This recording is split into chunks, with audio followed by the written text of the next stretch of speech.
Hey everybody, welcome to What Drives Us, episode 257 for December 20th, 2017. My name is Russell Frost. I am your host, and think of me as your travel partner through this week's journey down the exciting road of advanced tech, transportation, and sustainable energy. That is... Is that on your card? I my notes this week.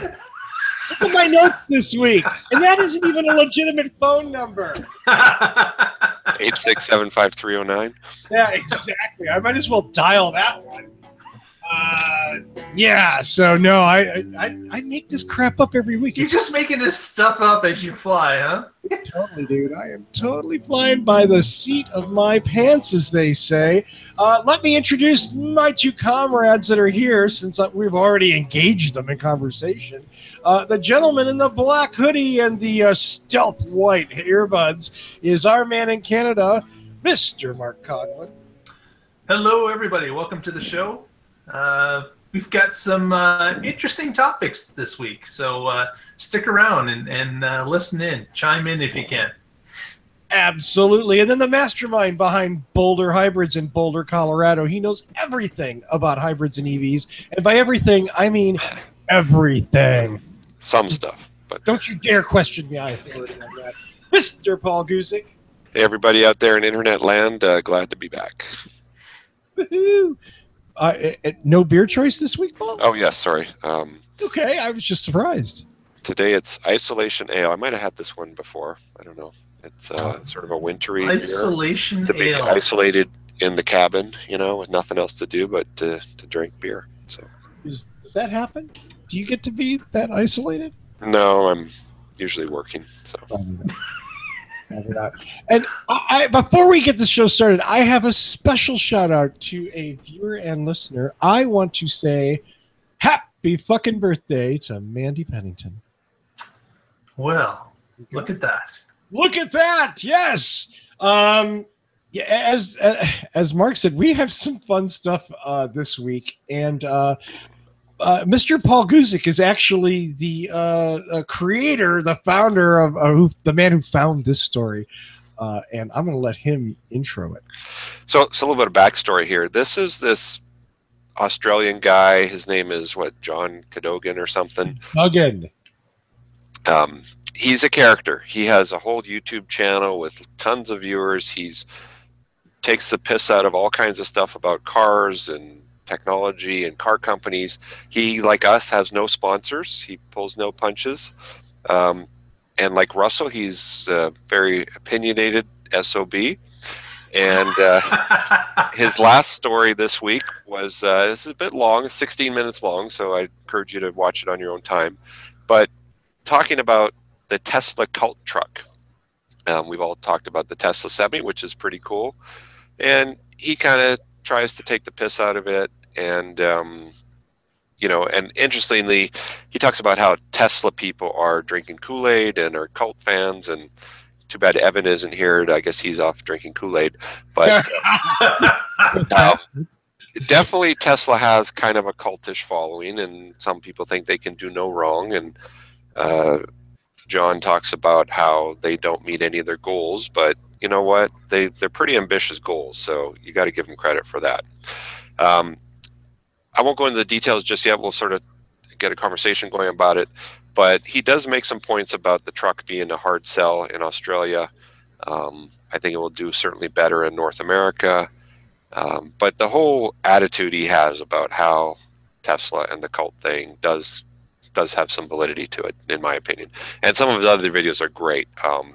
If you've ever been at a tire shop and they've tried to put nitrogen in your tires, and we talked about this in a prior show, watch his video on nitrogen in your tires. It's brilliant. The Mercedes-Benz takedown is my favorite. Yeah, and he takes down everybody. Hence why he has no sponsors. Yes, but he is like a car broker. So if you are listening to us in Australia and haven't heard of him and are about to buy a car, he can get you a good deal on a new car and probably give you some advice on which car to buy. So there you go. For our Australian audience, check him out.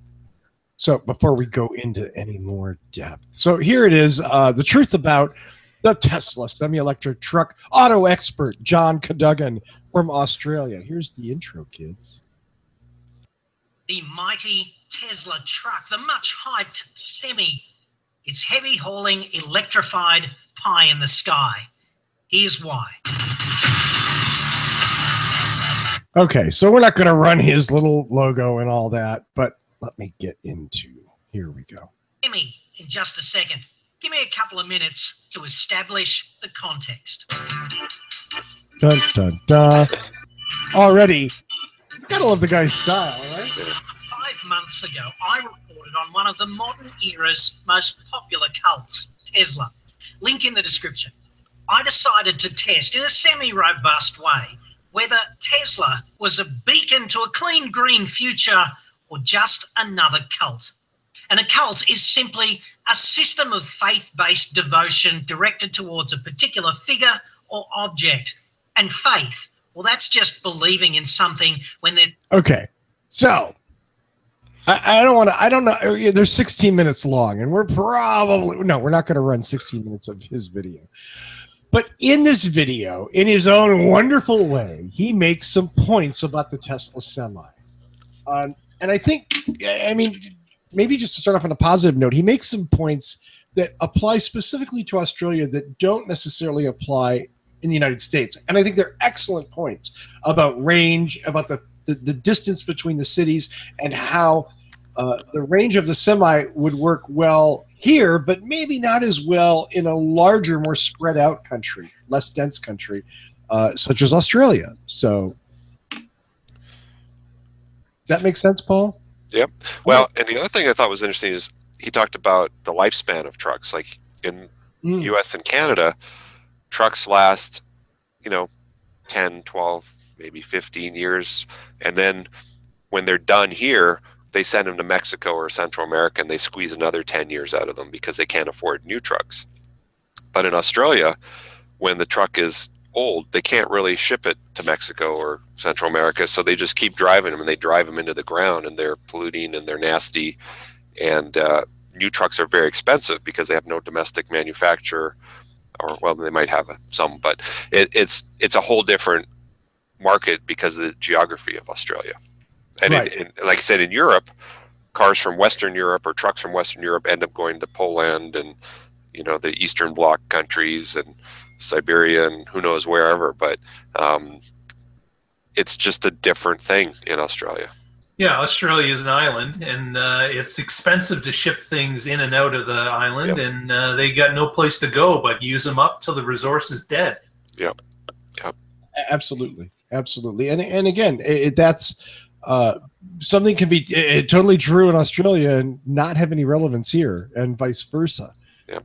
So, I think the only thing that would be similar or a little bit favorable in Australia may be the price of fuel is expensive there, Right. more like a European price compared to North America.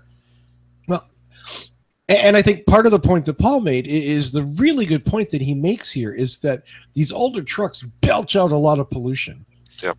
And, they desperately want to get them off the road. But the question is whether or not this electric truck is an adequate replacement. And the cost of the charging infrastructure, he goes into that, which is hard for them to deal with. yeah, I think the one thing that the thing that sticks out of my mind about that I didn't really get was like his whole point about the batteries, about the weight of the vehicle. Right. He makes a very good point is that gross vehicle weight is the bottom line in a commercial vehicle, because whatever that is minus what your limit is your payload, and that determines how much money you're going to make. Right. But I think he's taking a more pessimistic case and saying that there's no way Tesla's going to make this vehicle without making it very, very heavy. We talked about this, when we did the show, or after the Tesla reveal, and Patrick did some bar napkin kind of math and said that it seemed like it was doable. I mean, it wasn't impossible in his opinion. Right. So again, we don't have hard numbers. Yeah. We don't know. Tesla's not telling us anything besides that, the truck will not go over the 80,000 pound limit of the road. Right. And I didn't get from the Australian video as to whether or not they have the same limit on the road or not.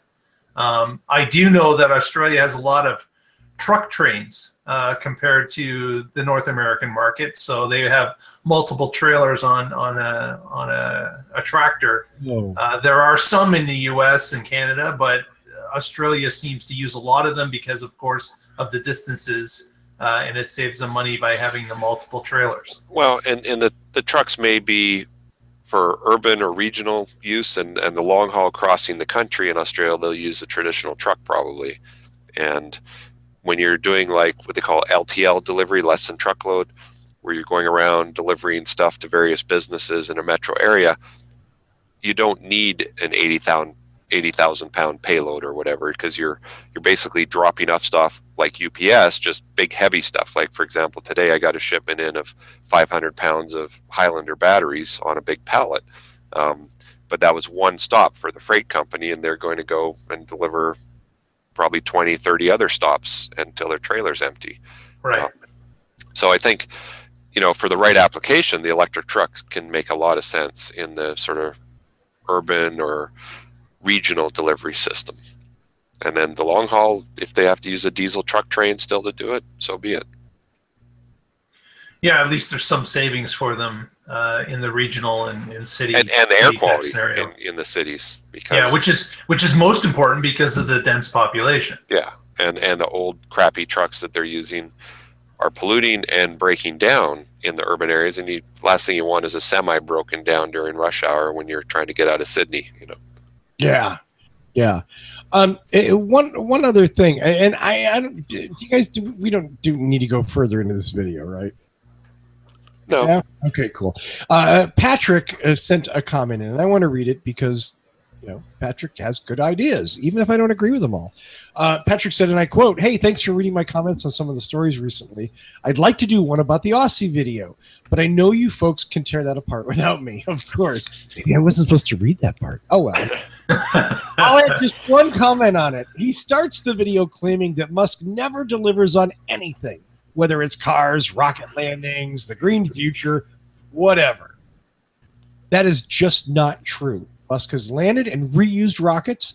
Musk has and is delivering cars, solar panels, battery energy storage systems.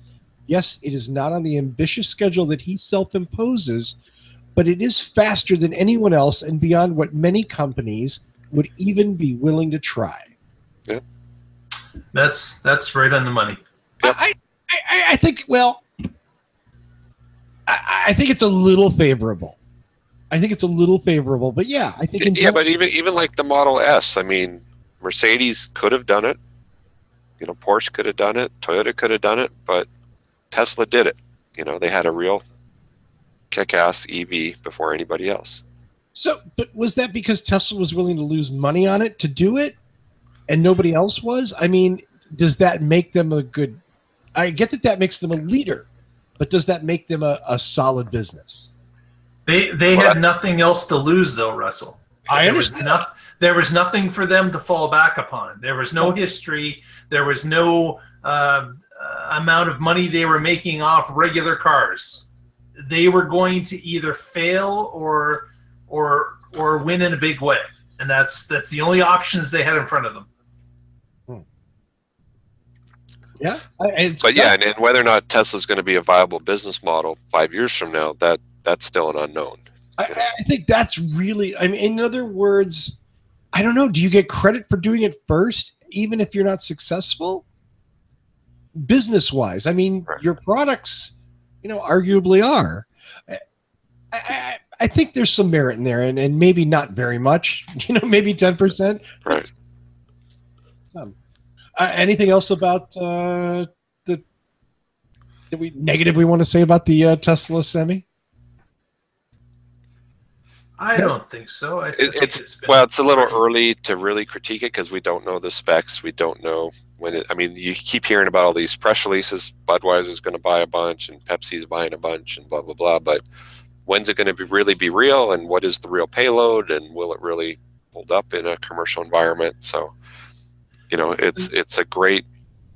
There was an interesting story this week that reported that one of the Tesla Semi partners, a logistics company, I believe called XPO, I'm thinking is the name, and they were involved in the initial consultations and were able to do some of their own independent testing with mules, and they did indicate that that the claims that were made at the event were all in line with their findings.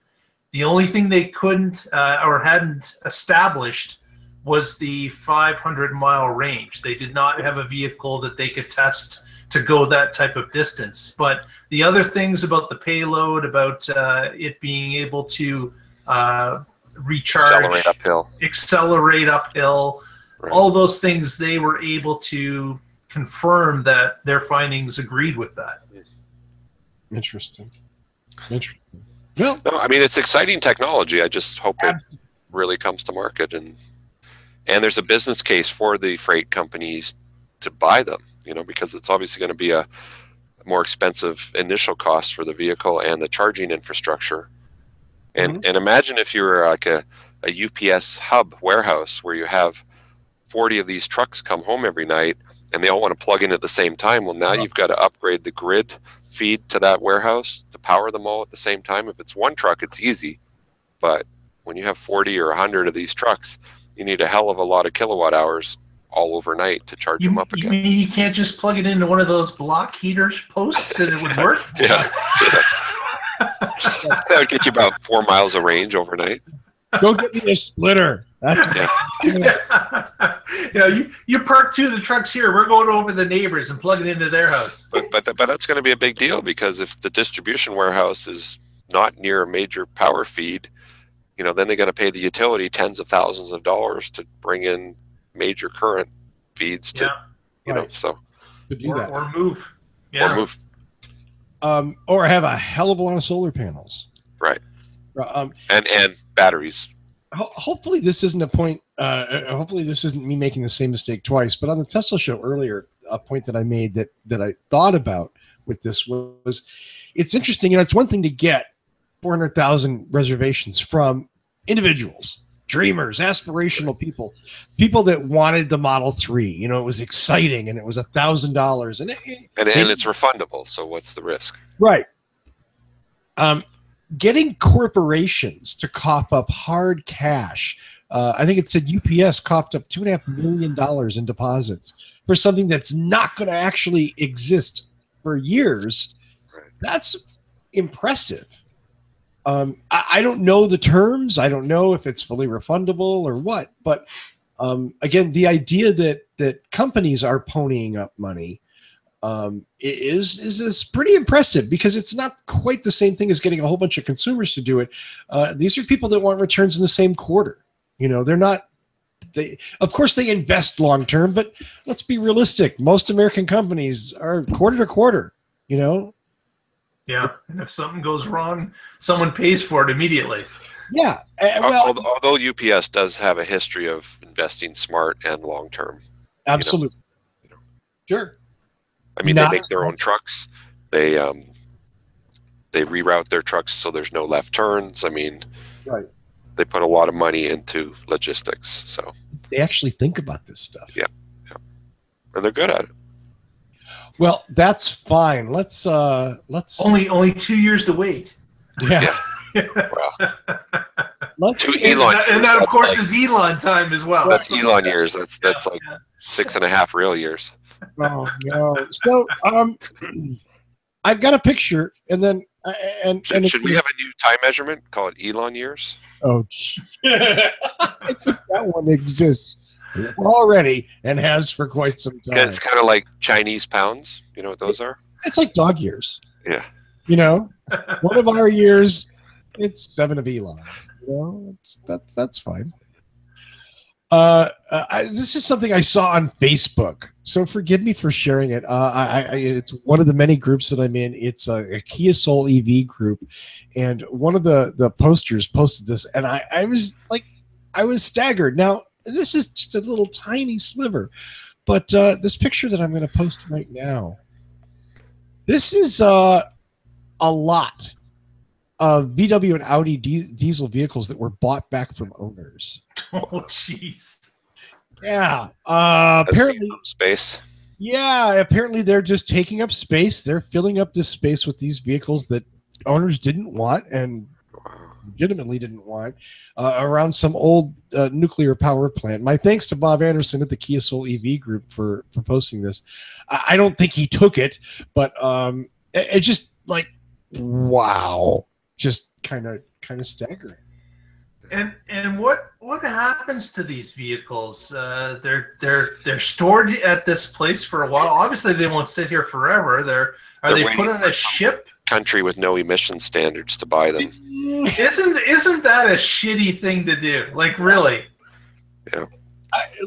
Look at like the non-Super Bowl winning T-shirts that end up in Africa. Yeah. You know, that you see, like, I mean, these cars will all be in Botswana next year. Like, yeah, I mean, we dump this crap on the third world constantly. So here's some polluting cars that we didn't want, that didn't, you know, that were a lie, and yeah. That's horrible, really. Maybe they'll go to Central America. Maybe, I mean, one of the people in the thread says that Volkswagen claims the cars are 90% recyclable, and I'm sure there's a lot of recyclable stuff in them.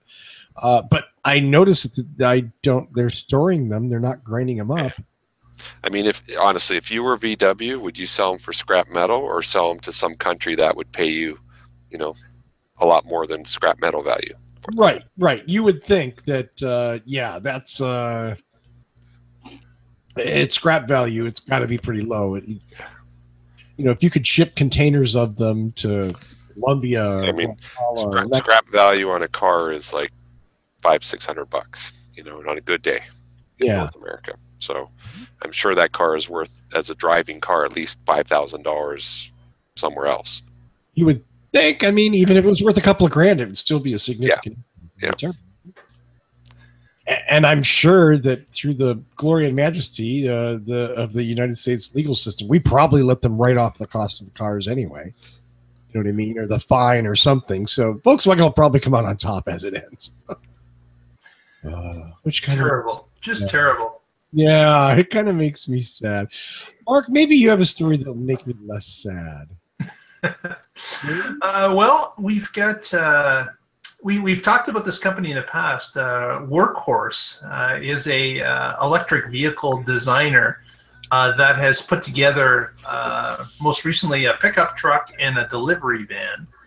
That some are all electric and some have a kind of like a setup like a Chevy Volt, where they've got a gasoline generator to help after the range has been used up in the battery. And there was a story recently in Inside EVs that indicated that the company that Workhorse purchased its drive motors from, the drive motor is called the Sumo MD electric powertrain. They got an order for 500 units, add on to the original 100 or so that was the opening order. So it turns out that Workhorse is selling a fair amount of these and has put another order in to get these drive units in, presumably to put into their delivery vans where they're housed typically, and selling more of them to the U.S. market. So I think you're a fool if you buy that car or that truck. Yeah, and I know why, Paul. I've been on the show long enough to know. Fix cars or trucks like this. So there was a company called Azure Dynamics that built hybrid, you know, step van delivery vehicles, and they sold a bunch of them, and they were all cool and great. And then guess what? They went out of business, and trying to get the parts for those cars or fix those cars became a nightmare, and everybody had to scrap them. So unless this car has got a Ford support behind it, or GM or Toyota or someone big, you're really just rolling the dice if you buy these vehicles. As cool as they are, when the company goes out of business, which most new companies, car companies do, you're stuck holding the bag. So that's my. So really, the only way out of that cycle that you mentioned is if it has the backing of a large existing automaker. Like if GM bought Workhorse and said, "We believe in this technology and we're going to support this technology," then it makes sense to buy it. But I've seen too many of these small EV startups crash and burn. There's actually one here in Boulder called Boulder Electric Vehicles that had this really ugly truck. But it was ahead of its time, and they sold a few, and then they went out of business. And people who bought them have a boat anchor essentially now.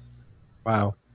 So I'm going to call you Paul Buzzkill Guzik from now. Okay.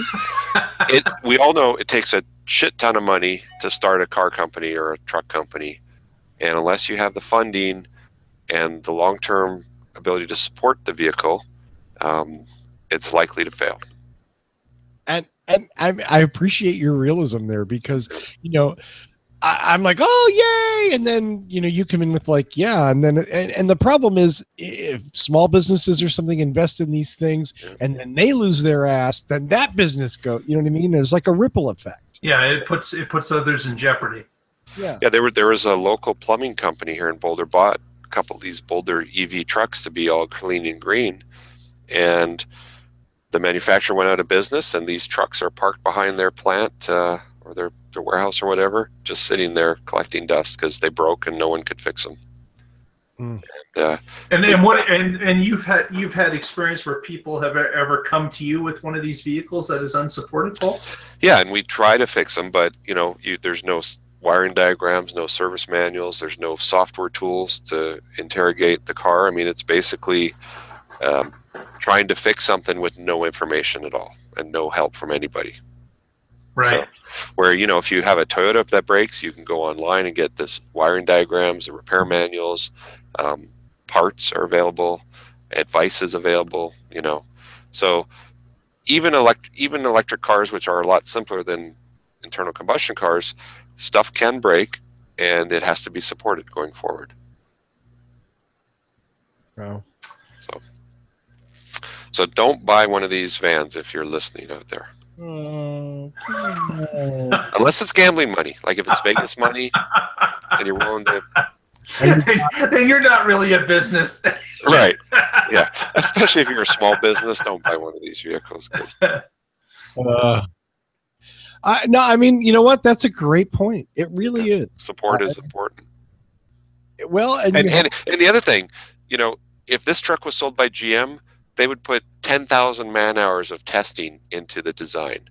If it's sold by Workhorse Inc. with 50 people working there, they probably put, you know, 100 hours of engineering and testing into it. So it's not going to be as robustly engineered, if that's a word, as one of the major car companies will do.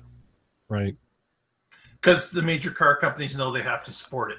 And right. In order and to they've been support doing it, it design has forever. to be there. And they know they have to try and predict every possible fault in advance to be prepared for it. Yeah.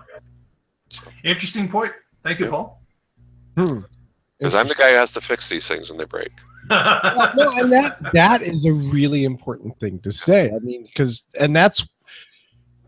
it's why your input is so valuable, because none of, you know, we're dreamers, we're ideologues, we drive them, we buy them, we talk about them, but yeah, we would be the guys that bought them and our business went bust because they stopped working. Yeah, nobody's ever brought me a Coda and said, can you please help me fix this? Yeah. And I know you faced that situation. Yep. Yep. Speaking of which, you never were able to fix that, were you? You couldn't get it's in the back burner. Yeah, I haven't got. I mean, without service manuals or software tools that only Coda ever had, it's kind of a paperweight still. Yeah. Bummer. So if anybody looking to buy a dismantled Coda, I could sell you one. That's Paul Guzik in Boulder, Colorado. That's right. Coda for sale. Well, I feel like I'm going from one negative to another, but I'm going to do it because that's the way that I am. A young man named John Perry, apparently someone who has, it says on this article, a background in urban planning, wrote an article that I thought was really interesting on Medium. And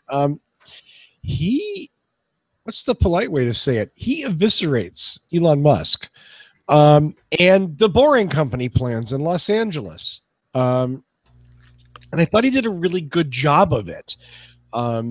He may be a little harsher than he needed to be, but I think when we look at this, when we talked about this rail plan a couple of weeks ago, we didn't really get the chance. So here's the Boring Company plan. Okay, this red portion is the portion they're digging right now. Or at least part of it, excuse me, from Hawthorne to Culver City. Just this little 1.7 mile thing.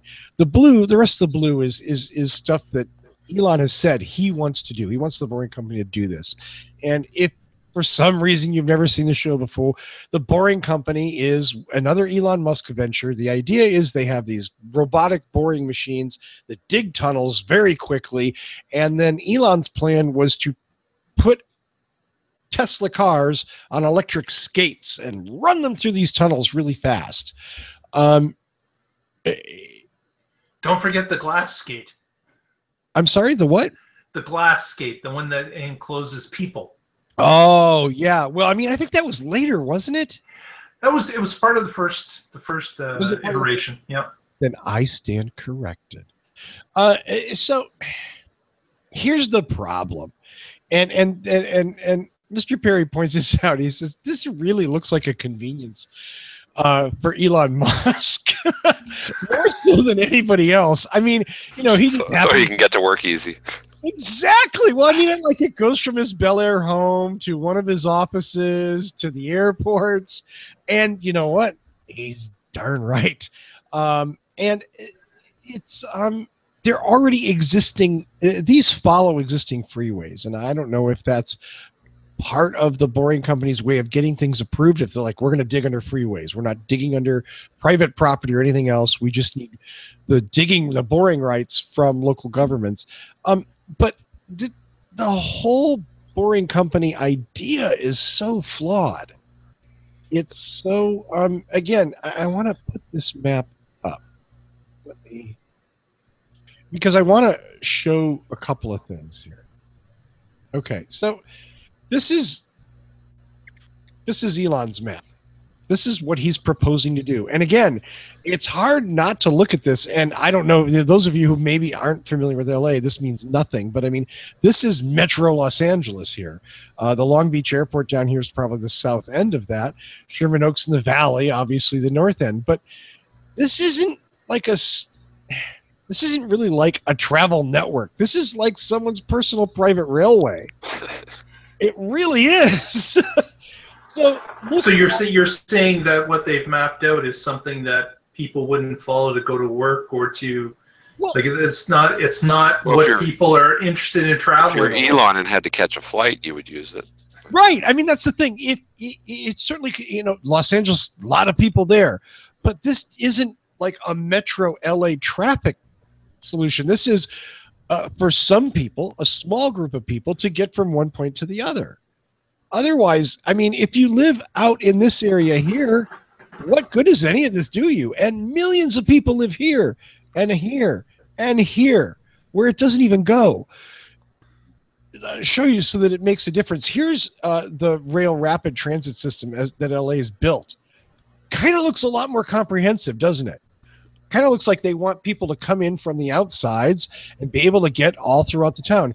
Here's a 1925 plan for rail. Again, looks a lot more like something that reaches out into the suburbs, comes into the city. There's ways to get across from one part of the city to the other. Go back to that looks like a classic hub and spoke. Yeah, absolutely. And Elon, it looks like the private railway of a Bond villain. And I'm not just making fun of Elon. It doesn't look like a comprehensive plan to actually solve a lot of people's problems. Could it be? And I'm just playing devil's advocate here, but could it not be that they put the plans on paper to start there, and those blue lines could extend and run into the others and get more of a hub and spoke type design. It's just that right now they decided to go. This is phase one. If I'd written a script for a question to ask, I couldn't have written it better than that. You're absolutely right, Mark. You're absolutely right. But let me ask you this. Since when has Elon Musk ever been conservative in presenting things? That is absolutely true. And that is absolutely true. Was an overall wonderful LA regional rail that would solve all the traffic problems. Why wouldn't he start with that? Yeah, yes. Why would he start with this little alleyway between that is certainly a valid point. That Elon is grandiose in everything he does. Why would he not have the overall plan to show? You know, and in the Tesla Life show, we talk a little bit about the Boring Company, and I said, you know, to me, the real, I mean, there's so many problems with the business plan, but the one problem is it's dumb to put cars. Where in LA are you going to have the room at these stations to line up hundreds of cars to put them on these skates and then send them down through the tunnels? And when they come up, where are they going to go? This would be a giant traffic jam exiting the tube. Yeah, you're moving the traffic jams. You haven't solved. You're just building an underground layer of freeway. Right.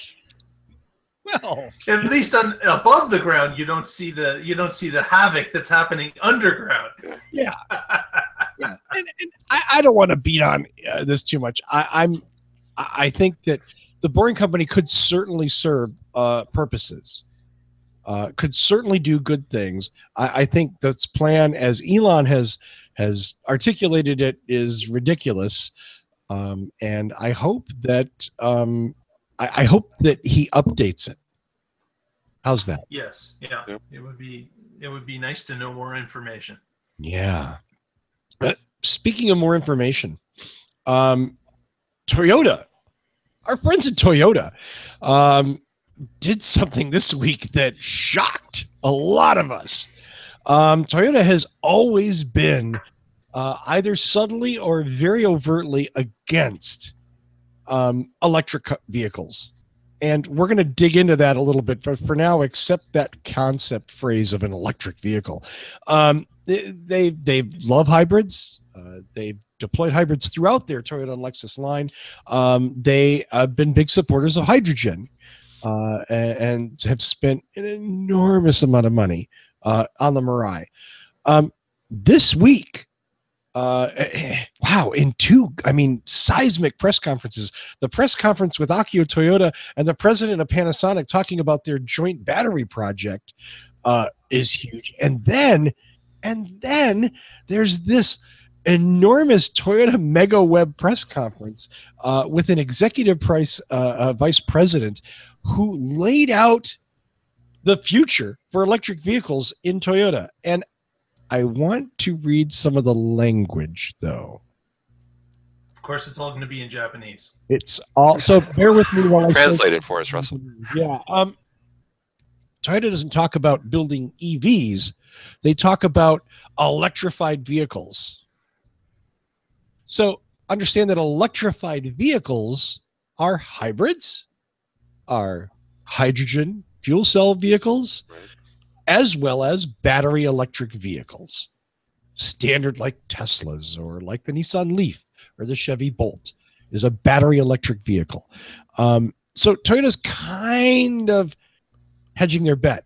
The first time we've had a major car company do something like this, we haven't seen the 2020 date. Everything's coming in 2020. 2020 is going to be a hell of a year, by the way. I think you said that on the Tesla show, Mark. 2020 is going to be amazing. Well, Toyota's talking about 2025 and 2030. Beginning in 2025, for instance, Toyota will phase out models exclusively powered by internal combustion engines. So that means everything going forward will at least be a hybrid.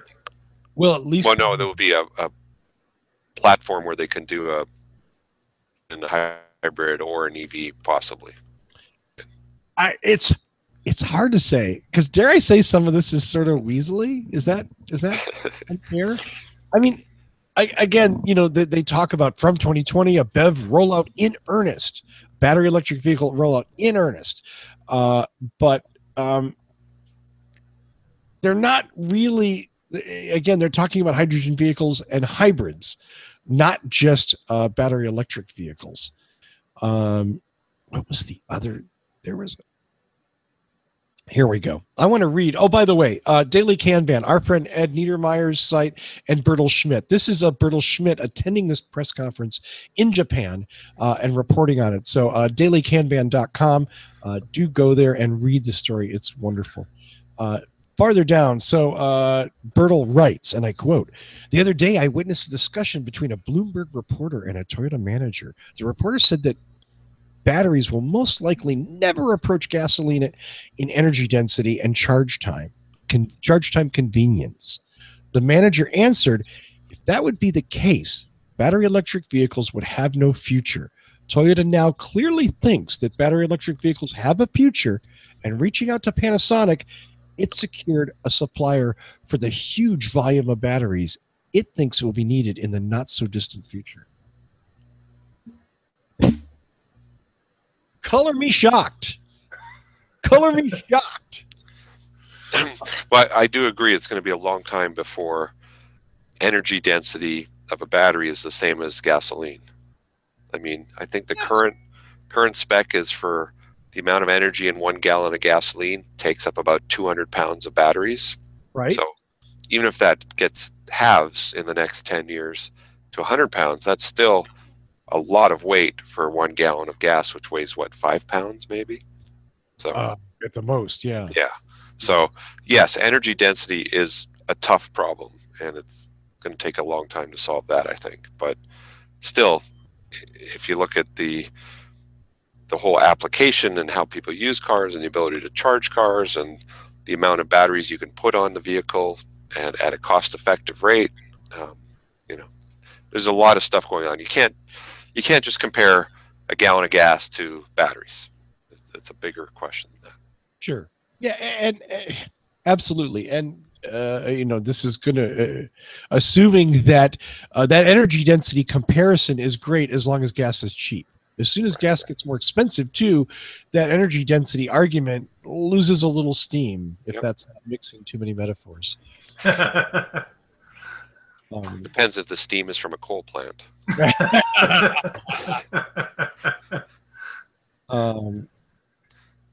It was an interesting story. I encourage you to go read it. I don't know. But that certainly is, like you said, it's a departure from what Toyota had preached for a long time, up until recently. Although the article does say that Toyota established a battery research lab in 1939. Who would have thought that? Yeah. No, I want to say that it goes back to a corporate challenge that was started in 1920. Sakichi Toyota, Toyota with a D, battery challenge of 1925.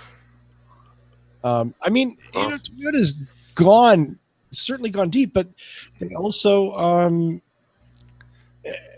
have been very stubborn. Is that fair? Although it does also say they've done 11 million batteries in hybrids since 1997, and that's true. That's a lot of batteries. 11 million batteries that push hybrids around. Oh hell yeah! Here, check out. I forgive me. This is Bertel Schmidt's photograph, and forgive me for why it's a little pixelated because I'm trying to blow it up. But look at this graph. Do you see the gray area here? And here, well, we'll just do it in the English one. It says engine. This is the combustion engine vehicles, and this goes to zero. Hydrogen electric vehicles. What is that date where the gray meets the blue, roughly? Hard to say. Okay. I don't know. I wish I had a high-res photo. I can't read the dates, but you see now. You notice 2450, is that the year? I think 2450. Notice that battery electric vehicles is a skinny little orange part on the very bottom. Right. Okay. Fuel cell vehicles, plug-in hybrids, and hydrogen electric vehicles. Gee, look at that. The hydrogen is almost the thickest line. Almost the thickest line. I do wonder, and it doesn't say in the article, if this graph is talking about worldwide or talking about Japan. Yeah. One of the other parts of the press release, the American version of this press release, which was really abridged, very, very, just the barest of summaries, said that Toyota's plans to roll this technology out were focused in China and Asia first, and then India and the US and Europe would be brought in later on. Well, that's probably because China's mandate to get X number of EVs on the road. So they got to play by those rules to sell in China. Absolutely. And Japan's conveniently located near China. You know what I mean? Like, it's not a big deal. They can certainly produce them in China if need be. Well, they already do. They already produce like Priuses in China. Right. So. Right. Well, any final words on that? I feel like I beat the hell out of that. No? It's a nice PowerPoint presentation, but let's see what shows up in the showroom in the next 5 years. Yeah, let's see what the next wave of BEVs are to hit North America with a Toyota badge. Right. At least they're not talking about how batteries have no future. Yeah, that is certainly a positive. I'll step in the right direction at least. Yeah. Well, and finally from me this week, Mazda, interesting article in Motoring Research, a Brit publication. Mazda UK's managing director said, and I quote, "Yes, self-driving cars are coming, and yes, they have a role to play. But for us, there's nothing quite like the physical pleasure of driving. The quickening of the pulse, the racing of the heart, the open road, the special moments to treasure and share." And goes on to believe that autonomous driving technology has a place, but as a co-pilot available when required to avoid crashes. That doesn't Mazda call that zoom zoom? I love that. I mean, this is like this is like reality. I get this. You know what I mean? Like, it makes sense. Well, I mean, people like driving on a windy road in their leisure time, but commuting to work sucks for a lot of people. Depending on where they have to drive. So, I mean, it would be cool to be able to have autopilot to get to work, so you can maybe return some emails or work on your work while you're commuting time.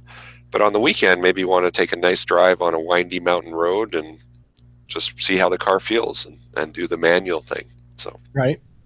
Well, I mean, but I think it's nice to see a manufacturer talk about autonomous driving technology, not as a self-driving thing, right. But as a way to make cars safer right now. That just seems so reasonable to me. Yeah. Mark, I'm leaving. I don't know. I don't know if it's as I've said previously on this show. I don't think I want anything part of autonomous at all. I'd much rather drive the car myself. I may be a dying breed. I may be, I'd rather watch YouTube videos and let the car drive. I mean, commuting. But again, there are times it's fun to drive. Yeah. On the weekends and stuff. But if I had an hour-long commute, I wouldn't want to drive and stop and go city traffic. I guess that is the case too. I don't have an hour-long drive. A large part of North Americans sit in a car a lot of time each day just doing boring ass driving. Yeah. So I'm just going to add, I mean, and just because you need to go to youtube.com/whatdrivesus. Speaking of Mazda, here's me having fun driving a Mazda. Zoom, zoom. Since I've been back in California, I've had occasion to drive through all kinds of legendary Southern California traffic. And I want to tell you, that must have been a tough job for the cameraman. Oh, yeah, it was horrible. Hanging on the bumper in the front. Poor bastard clinging onto that slippery bumper. I do have to say, not very far after this, he slipped off and I ran over him. But luckily for me, lucky they grow cameramen on trees out in LA. Well, his name was GoPro. Luckily for me, the camera was just fine. and I don't pay death benefits. So there you go. no, I can't tell you how much I enjoy cars with good dynamic cruise. Getting back and forth to work, commuting back and forth, driving to San Diego, driving to LA, that makes it so much better. So much better. Unimaginably better. And then when I have a car that doesn't have dynamic cruise, it sucks. Awful.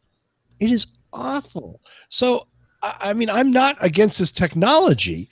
I just want to see us talk about it responsibly and well, and let the driver decide when they want to use certain things. I mean, certain safety things are great to have all the time, like the automatic braking thing. I mean, that should be on every car, and I think it's mandated soon that it will be. So if you're distracted or whatever, yeah, the car saves you. There you go. Yeah, lane keep assist, all of that stuff is wonderful. Yeah. So, on a side note, there is a company in western Colorado called Flying Miata and they're pretty cool. They put Corvette engines, V8s, into Miatas. So it's basically an engine on wheels with like 800 horsepower or something crazy. Yeah, it's all fun and games till you can't afford the tires that you burn off every time you go for a drive. So if you're a Miata enthusiast and want to go even faster, check out flyingmiata.com. I love that. That's all I got this week. I don't know. Do you guys have anything fun? Nope, that's it. I love that. Well, then let's just say good night and go home. Paul, let's start with you because you're going to be easy, I bet. Just going to plug Boulder Hybrids and the great state of Colorado. So if you're in this part of the country and you're hybrid EV, this week we've got 2 RAV4 EVs in the shop. Needs work, give us a call.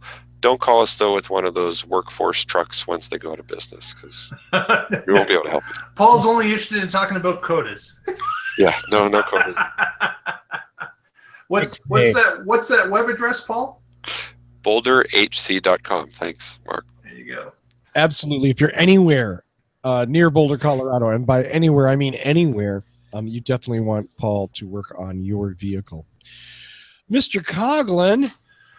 I'd like to wish all our listeners and viewers a Merry Christmas and Happy New Year as we approach that time of the year. And certainly say hello to everybody that's been with us through the year, and we appreciate you listening and watching for us. If you would like, you can certainly follow us on whatdrivesus.com. You can visit us on Twitter at What Drives Us. You can see us on Facebook. What Drives Us. It's all the same. I don't know how they arrange that, but it works out well. Nice. One correction to that. Do not go to whatdrivesus.com. I'm sorry. Whatdrivesus.us. My mistake. Whatdrivesus.us. I have a special... Is whatdrivesus.com a porn site or something? Right? I have no idea, but I take no responsibility for it. One other thing I want to shout out, one of our regular panelists is not here tonight, and that's because the lazy bastard that's because he's celebrating his birthday. Happy birthday, Dr. Evan Fusco. So we're sorry you're not here, but I understand you're having a lovely evening with your family. So happy birthday, Evan. Cheers. Cheers. Let's see what else. Mark, thank you. You got it all. Twitter.com. We're at What Drives Us. YouTube.com. Just like it's, let's see, right down here. Right down there. YouTube.com/What Drives Us. Please subscribe to us on YouTube and get yourself some notification when the show starts. Absolutely. Automatically. Please do. And in fact, encourage your friends to subscribe as well. And even your enemies. Anyone you don't, whatever. Just we need more subscribers. This week I'm driving the Lexus GS450H. And that review will probably be up in the new year. I would say probably second week of January. Just finishing up on the LC500H Lexus. Speaking of monster cars that chew up road. Yeah, we're not even going to go there. Paul and Mark, thank you so much for coming on the show tonight and being here with me. I appreciate it. Happy holidays, everybody. Happy holidays. That's true. Thank you. I never. And Merry Christmas. And Merry Christmas. Happy holidays, Merry Christmas, whatever it is you celebrate. Our next show, hopefully, although we may hedge our bets, next Wednesday on the 27th, we expect to be back. And then again, the following Mark week. may have a Boxing Day hangover, though. So. Is that happening in Canada? It happens every year in Canada. Boxing Day is December 26th. 26? No. I'm talking about the Boxing Day hangover. I get boxing. No, okay. Probably not.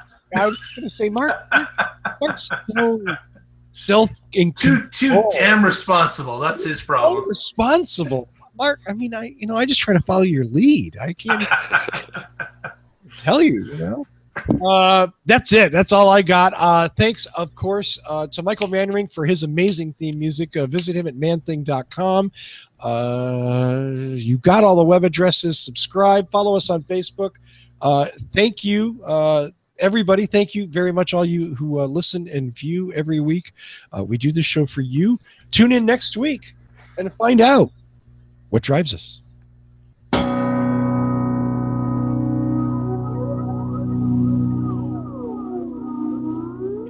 Dun, dun, dun.